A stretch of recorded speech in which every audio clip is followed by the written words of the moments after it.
Cliff and I have been playing the same game of tag for over 15 years now. It's just a dumb kid's game, yet I'm terrified for my life. It began the summer before secondary school. Cliff had just moved to Sheffield, a few streets from my house. I saw him at the park a few times by himself. One day, he simply walked over and asked if I wanted to play a game of tag. I agreed, and we've stayed friends ever since. All through our teenage years, the gap year, and university, we've kept this game of tag bubbling between us. Why? I could never muster a satisfying answer. I guess we were both competitive people, we liked to win, and nobody lost as long as the game kept going. After university, I had to move to London to chase my dreams of being a cinematographer. Cliff was staying put. He had a life here now, he'd been seeing Olivia for a couple of years by that point, and things were getting serious. During our farewell, he hugged me close before tapping me on the shoulder. "Tag, you're it," he whispered. We promised to see each other every few weeks, but life got in the way like it always does. My career took off and Cliff started a family with Olivia, giving birth to their first child, Rosie. The game became an excuse to visit each other for our birthdays. We'd surprise the birthday boy by turning up unannounced and tagging them. This went on for many years, the element of surprise fading into the background. It was simply an excuse to keep our friendship alive. A few years back, I'd had some time off between projects without much to do. I hadn't heard from Cliff for a while, so I decided to genuinely surprise him for his birthday. The plan? Turning up on his doorstep a week early, tagging him and then demanding we go out and get drunk. I packed up my camper van and drove to Sheffield. It felt like the perfect plan, but it turned out to be the worst decision of my life. It was 8 p.m. by the time I parked up outside of Cliff's house. The place was dark, but Cliff's car was parked in the driveway. I watched the house for a few minutes to see if anyone was home. A figure walked by one of the bay windows of the living room, still shrouded in darkness. Somebody was home. I crept up the drive and went to knock on the door. Just as my knuckles were about to strike, Cliff appeared in the doorway, dressed as if he was about to head out. From his expression, he was just as surprised as I was. "What the fuck?" he said, his expression frozen in stern shock. I threw my hands up and smiled, surprise. He didn't say anything for a while, he just stared at me, his mouth forming into a slight grimace. I slowly leaned forward, extended my finger and jabbed him in the chest. "Tag. You're it," I said. "Does Olivia know you're coming?" "No, but, you can't just drop in like this," he said. "That's why I bought my camper van. I'll sleep in there tonight. I just want a couple of beers. Let me talk to Olivia. I'm sure I can convince her," I said. Cliff shook his head and yanked the front door closed with some force. "She's taken Rosie to see her mum for the week. Her grandpa is on his last legs." "Sorry to hear that," I said, waiting the appropriate amount of time before speaking again. "But am I right in thinking that means you're free tonight?" I gave him my best shitting-eating grin. Cliff looked back at the door, then at me. He kicked some mud off his shoe like a bashful kid. "Fine. A couple of pints. No more. I've got a busy day tomorrow," he said. After 6 beers, Cliff was in a much better mood. He seemed more relaxed than I'd seen him in years. I knew his job was tough, something complicated with finance. Great pay but terrible work-life balance. And raising a kid can't be easy. But now he was cracking jokes, buying tequila shots, and even sneaking a few cheeky cigarettes from me. It felt like we were teenagers again, just two best friends enjoying each other's company. Cliff came stumbling back to the table, 2 pints sloshing in his hands. He slumped into the stool next to me and slapped me on the back. "You really got me, man," he slurred. I wrapped my arm around his shoulder. "I was always the better player," I said. That always used to wind him up. He smiled at me like a banshee, all teeth and gums. "I'm gonna get you when you least expect it," he said, his tone almost musical. It took us twice the time to get home, with multiple sick and piss stops along the way. Our conversation dwindled as we eventually arrived at his house. I unlocked the camper van and went to step in. "You can come in if you want," he said, the first words he'd spoken in the last 10 minutes. His tone was desperate, like the lonely kid I met on the playing field all those years ago. My vision was spinning like a merry-go-round. "I don't think I'll make it. I need to sleep." "Sure," he asked. I nodded, causing a sharp pain behind my right eye. The hangover headaches were already creeping across my skull. He was working the next day, so I promised not to disturb him.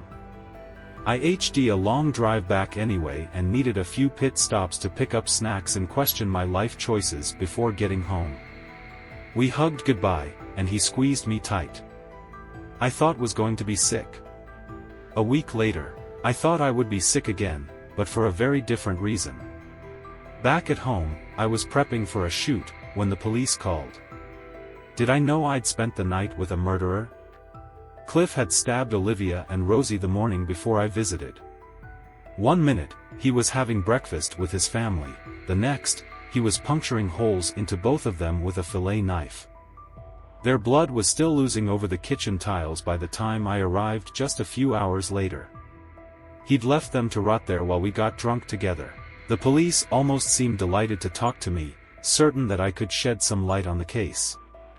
That certainty was quickly replaced with mild shock and deep frustration as I told them that we'd spent the whole night together, and that I'd noticed absolutely fuck all.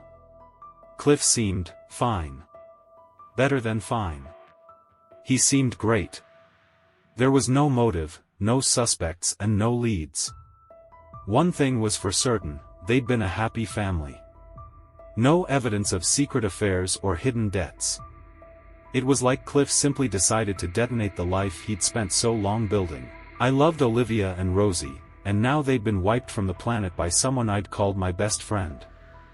I spent the next few weeks in a daze, replaying the night endlessly in my head, searching for clues to what had happened to my friend of 15 years. You'd think all that time with someone would mean that you'd get a grasp on the kind of person they are. What a joke. We all wear masks, but some are hiding uglier faces than others. So much of the night was a blur, it was hard to piece it all together. But there was one moment that I couldn't shake. "I'm gonna get you when you least expect it." Was Cliff still playing tag with me?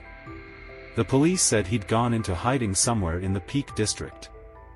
They were searching high and low, but they hadn't found a clue yet. He'd packed nothing and left on foot. The lead officer believed he'd gone out into the woods to die, that we'd find his body washed up in a ditch somewhere. I knew better. If there were still a hint of the old Cliff out there, he'd be plotting to get me back. He never liked to lose, and while he was losing. Months went and still nobody knew where Cliff had gone. I knew he hadn't gone far, he was out there, creeping along the peripheries of my vision, waiting for the best opportunity to strike. I shed friends and jobs like a dying snake. I couldn't leave the house, knowing there was a chance he was still out there. He'd appear in busy crowds, smiling just like he did when I saw him after he'd murdered his family. Sometimes, the crowds would part, and I'd realize it wasn't Cliff. Other times, his features, now gaunt and wild, remained unchanged. One night, I was in my office reviewing some footage for a new film I was working on. I looked out my window, and there he was. Crouched by my shed, obscured by shadows. I told myself it was just a trick of my mind. But then I saw his face, pale white and illuminated by the full moon. He was smiling. I grabbed my phone off the desk and called the police, but by the time they picked up, he was gone. Months turned to years, and Cliff still hadn't been found. Police had uncovered some human remains in a cave a few miles outside of Sheffield but hadn't been able to identify who it was or how long they'd been there. Interest in the story dwindled, and everyone moved on to the next violent atrocity. Even I had stopped seeing him so much, except for the occasional nightmare. My bank account had dried up, and I needed to find work. I spent the last of my savings on a therapist to untangle me from the web of shame and paranoia that kept me trapped inside my house. Questions still plagued me. How was I meant to trust someone again? Do we ever really know the people we love? What made Cliff do what he did? I came to accept that I would never find out the answers. After many long and painful sessions, I finally started to feel like a shell of a normal human. I was able to leave the house, look people in the eye and begin to rebuild my life, but the guilt never left. Even after all the pain I'd been through, at least I was still alive. That's more than can be said about Olivia and Rosie. I'd celebrated with the man who wiped them from this world and spent the night sleeping next to their corpses. I needed to move on from this nightmare, and the only way to do that was to say a final goodbye. I packed up my camper van and headed to Sheffield, to the cemetery where they were both buried. It was a cold, bitter winter morning. The wind tugged at my hair and clothes as I marched along the endless rows of crumbling graves, desperately searching for Olivia and Rosie. I eventually found them tucked away in a quiet corner underneath a great oak tree. The wind screamed through its branches, creating a ceaseless white noise. I tried concentrating on the names carved on the graves, but I couldn't shake the feeling that I was being watched. My heart was racing. Why had I come here? A branch snapped behind me. I spun around. It was a squirrel watching me from a few rows along. It cocked its head at me before running as fast as it could in the other direction. There wasn't another soul in the entire cemetery. I was utterly alone. I took a deep breath and looked back at the names Olivia and Rosie. I said I was sorry and replaced the crusted remains of some old flowers with the fresh daffodils I'd bought. Clearly, nobody had visited them in a long time. Something deep in my gut told me that Cliff was gone. He'd lost his mind and starved to death in the middle of some woods. The end of an unexplainable tragedy. I said goodbye to all three of them that day and drove home. But sometimes, your gut instinct can be wrong. So very, very wrong. Last week, I was at a house party against my will. My new-ish girlfriend had dragged me there and told me it would be fun. It was anything but. I'd necked a bottle of wine in less than an hour, and the queue to the toilet was 4 people deep.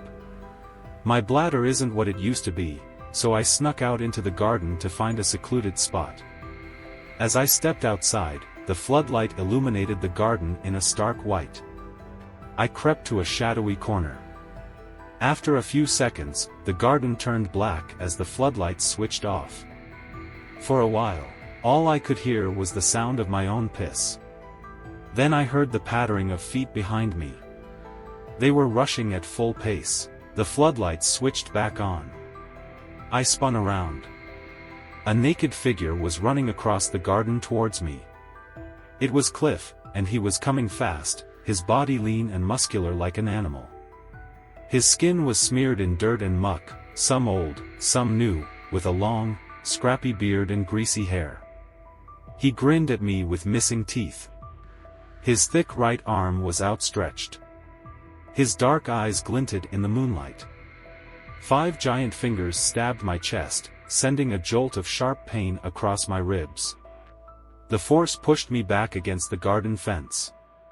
I tried to let out a scream, but it got caught my throat. Cliff put his face up close to mine, his rotten breath stinging my nostrils. "Tag. You're it," he said. He leant across me and took a deep breath by my neck as if savoring my scent for the final time. Then he leapt back and ran back across the garden at a horrific speed, disappearing over the garden fence. I whimpered as I slid down the fence, trying to hold back the tears. Nobody believes me. Not even the police. I can't lose more years of my life hiding away in my house. I need to take control. Cliff is out there, alive. Not only that, he's winning at tag. I can't let that murdering piece of shit win. I've got to hunt him down for Olivia and Rosie. Fuck it, for me too. I'm going to find him, and I'm going to end this game once and for all.